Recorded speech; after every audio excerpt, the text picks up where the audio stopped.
안녕하세요. 여러분의 지적 호기심을 채워드리는 시간입니다. 혹시 그 헌책방 주인이 새로 들어온 책들 앞에서 느끼는 설렘 상상해 보신 적 있으세요? 윤성근 작가가 딱 이렇게 표현했죠. 누군가의 손을 거친 책에서 느껴지는 특유의 느슨한 질감, 냄새, 그리고 무엇보다 책 속에서 때때로 발견하는 흥미로운 이야깃거리들. 정말 감각적이지 않나요? 오늘 저희 탐구도 여기서 시작하는데요. 근데 여러분, 이런 말 들어보셨어요? 읽은 사람이 없는 책은 아직 책이 아니다.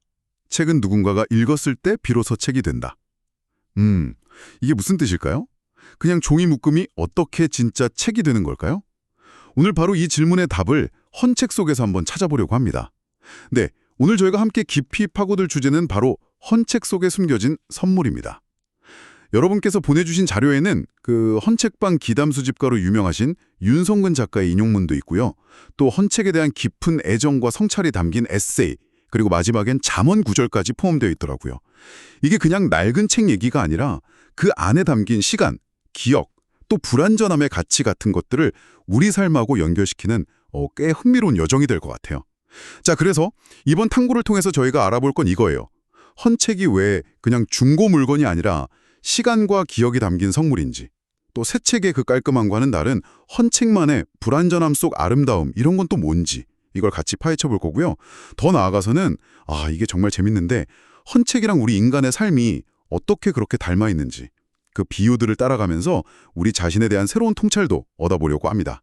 자, 오늘 이 낡고 어쩌면 구겨진 헌책들이 우리한테 어떤 비밀을 속삭여 줄지 한번 같이 귀 기울여 볼까요? 우선 말이죠. 헌책을 딱 집어들었을 때 손끝으로 느껴지는 그 묘한 따뜻함, 여기서부터 시작해보죠. 자료에서도 그러는데 새 책의 그 빳빳하고 매끈한 느낌하고는 확실히 달라요. 그죠? 네, 맞아요. 뭔가 다르죠. 모서리는 좀 구겨져 있고 표지는 세월감 있게 바래고 페이지 곳곳에는 누가 밑줄 쳐놓은 거나 메모 같은 게 남아있기도 하고요. 근데 이게 이상하게 험 같지가 않고 오히려 더 뭐랄까 정감이 가요. 글쓴이 표현처럼 누군가가 이 책을 읽으면서 웃었을 거고 울었을 거고 깊이 생각했을 거다. 이런 상상을 하게 만들어요. 그냥 물건이 아니라 누군가의 시간과 감정이 담긴 그런 매개체처럼요. 바로 그겁니다. 그 감각적인 경험, 그러니까 책의 물성을 통해서 과거의 독자하고 연결되는 그 느낌이 핵심인 거죠. 단순히 정보를 얻는 걸 넘어서 그 촉감이나 냄새, 눈에 보이는 흔적들로 책에 스며든 시간의 층위를 느끼게 되는 거예요. 마치 고고학자가 유물 표면을 만지면서 과거를 상상하듯이 우리는 헌책의 흔적을 통해 이전 독자의 존재를 감각적으로 체험하는 거죠. 이전 독자의 존재를 체험한다. 네. 아까 그 책은 누군가가 읽었을 때 비로소 책이 된다는 말하고도 이게 깊이 연결되는 지점인데요. 헌책은 그냥 한 번 읽히고 끝나는 게 아니라 여러 사람의 시선과 손길을 거치면서 이야기가 막 겹겹이 쌓여가는 살아있는 텍스트가 되는 셈이에요. 살아있는 텍스트요? 그렇죠. 내용뿐만 아니라 그 책을 둘러싼 역사나 경험까지 다 포함하게 되는 거죠. 그래서 자료의 필자가 헌책을 시간과 기억이 담긴 선물이라고 부른 거예요. 그 안에는 예측 불가능한 이야기와 따스함이 숨어 있으니까요. 일종의 뭐랄까 경험의 팔림세스트, 그렇게 부를 수도 있겠네요. 팔림세스트요? 그 옛날 양피지 위에 더 쓰고 더 쓴 거 말이죠? 네, 맞습니다. 이전 기록 위에 새로운 기록이 더 씌워진 것처럼 헌책에는 여러 독자의 삶이 이렇게 중첩되어 있는 거죠.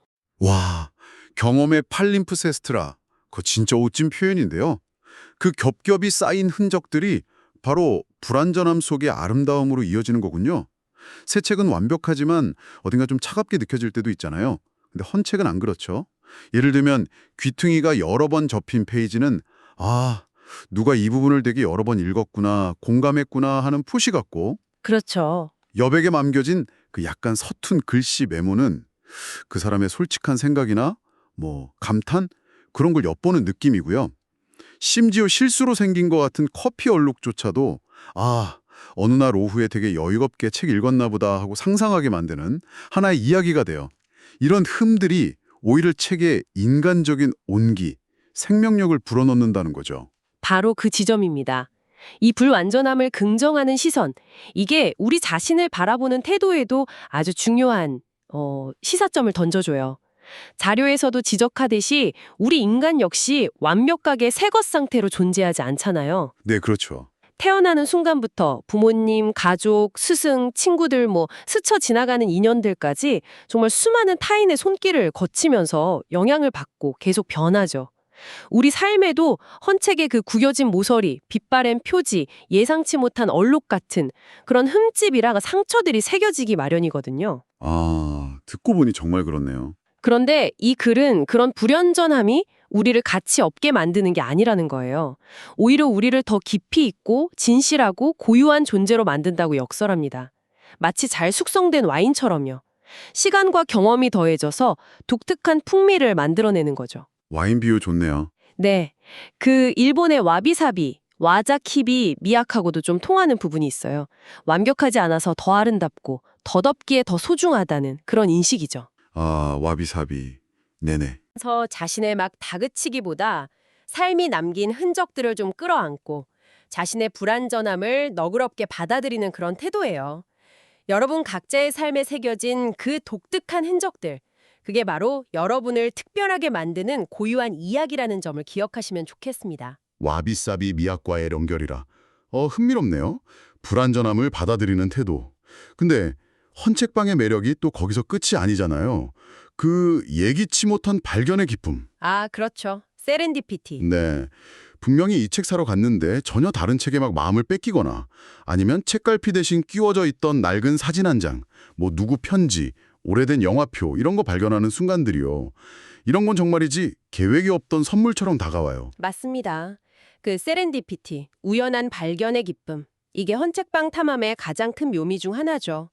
그리고 이게 또 우리 인생하고도 놀랍도록 닮았어요. 아, 인생하고요. 네. 우리는 철저한 계획이나 예상 속에서만 성장하고 배우는 존재가 아니거든요. 오히려 전혀 예상치 못했던 만남, 뜻밖의 기회, 심지어 계획에 없던 실패나 좌절 속에서의 깨달음이 우리를 더 단단하고 지혜롭게 만들 때가 많습니다. 듣고 보니 그러네요. 자료 표현처럼 새 책처럼 모든 게 예측 가능하고 딱 정돈된 삶도 나름의 가치는 있겠죠. 하지만 헌책방서가처럼 어디서 뭐가 튀어나올지 모르는 예측 불가능하지만 풍성한 이야기가 숨겨진 삶. 이게 어쩌면 더 깊은 울림과 의미를 줄 수 있다는 겁니다. 예측 불가능하지만 풍성한 이야기. 그래서 때로는 그 효율성이나 계획에 대한 강박에서 좀 벗어나서 일상 속의 작은 우연이나 발견에 마음을 열고 때로는 계획이 없던 길로 기꺼이 발을 들여놓는 그런 여유가 필요해요. 전혀 찾던 종류가 아니었는데 우연히 손에 잡힌 책 한 권이 인생책이 되는 경험처럼 예상치 못한 기회나 만남이 우리 삶을 전혀 다른 차원으로 이끌어줄 수도 있으니까요. 와. 중요한 건 그 우연을 받아들일 열린 마음이겠죠. 우연을 받아들일 열린 마음이라. 아, 이거 정말 깊이 생각해 볼 지점이네요. 계획대로 안 되는 삶의 예측 불가능성까지도 선물로 받아들일 수 있다면 와, 삶이 훨씬 풍요로워질 것 같아요. 자, 그리고 책은 읽히지 않으면 단순한 종이뭉치라는 비유, 이걸 사람에게 적용한 부분도 저는 굉장히 인상 깊었어요. 아, 네. 그 부분도 중요하죠. 네. 우리의 이야기가 누군가에게 가닿고 우리 경험이 공감 속에서 나누어질 때 비로소 온전한 의미를 갖게 된다는 해석. 그게 참 마음에 와닿더라고요.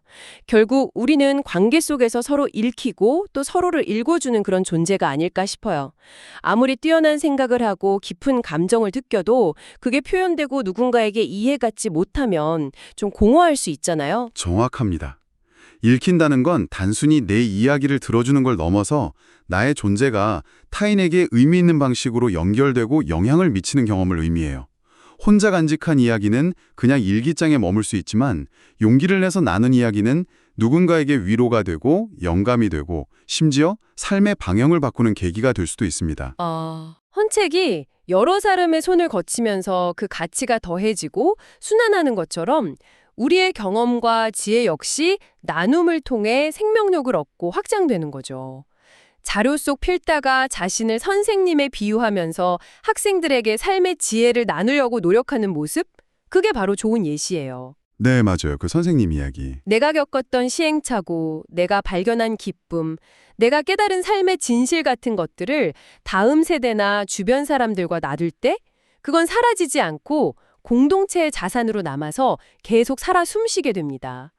이런 관점에서 보면 나눈다는 행위는 단순히 베푸는 게 아니라 나의 경험과 존재를 더 풍성하게 만들고 영속시키는 방법이기도 한 거죠. 나눔이 나를 용속시킨다? 와, 네. 여러분께서도 자신의 소중한 경험이나 생각을 누군가와 한번 나눠보는 용기를 내보시면 어떨까요? 그 나눔이 또 어떤 예상치 못한 파장을 일으킬지 모르는 일입니다. 나눔을 통해 나의 존재가 확장된다는 말씀. 정말 의미심장하게 들리네요. 헌책 한 권에는 여러 시간이 공존한다는 점, 이것도 빼놓을 수 없는 매력이잖아요. 그렇죠. 시간의 겹침. 책이 처음 나왔던 시대의 분위기, 그리고 그 책을 거쳐간 수많은 독자들이 살았던 각기 다른 시대의 시간들이 한데 막 겹쳐져 있다는 거. 마치 타임캡슐 같기도 하고요. 네네. 생각해보면 우리 삶도 좀 비슷한 것 같아요. 아련한 과거의 기억, 생생한 현재의 경험, 그리고 아직 오지 않은 미래에 대한 희망이나 불안 같은 것들이 복잡하게 얽혀서 지금의 나를 이루고 있으니까요. 어느 한 시점만으로 나를 딱 정의할 수 없는 그런 다층적인 존재인 거죠. 그렇습니다. 헌책방 주인이 새 책을 정리하면서 설레는 이유가 바로 그 책에 담긴 누군가의 상과 시간을 만나는 순간이기 때문이라는 점, 이걸 다시 한번 강조하고 싶어요. 이 시선은 우리가 다른 사람을 대하는 방식에도 적용될 수 있습니다. 타인을 대하는 방식에도요? 네. 사람을 만날 때 우리는 종종 겉으로 드러나는 모습, 예를 들어 외모나 직업, 사회적 지위 같은 피상적인 정보로 상대를 판단하려는 경향이 있잖아요. 그렇죠, 아무래도. 하지만 헌책의 진짜 가치가 표지 상태나 인쇄된 연도로만 결정되지 않듯이 한 사람의 가치 역시 그런 외적인 조건만으로 평가될 수는 없습니다. 중요한 건 그 사람 안에 축적된 시간, 경험, 고뇌, 기쁨, 즉 그 사람만이 가진 고유한 이야기의 깊이와 무게인 거죠. 이야기의 깊이와 무게. 네. 새 것만 최고로 여기고 낡고 오래된 것은 쉽게 버리는 현대사회 풍조 속에서 우리는 어쩌면 시간의 흐름 속에서 더욱 깊어지고 단단해지는 내면의 가치를 알아보는 눈을 잃어가고 있는지도 모릅니다. 바로 이 지점에서 자료 말미에 인용된 잠언 4장 23절 말씀, 모든 지킬 만한 것 중에 더욱 내 마음을 지키라.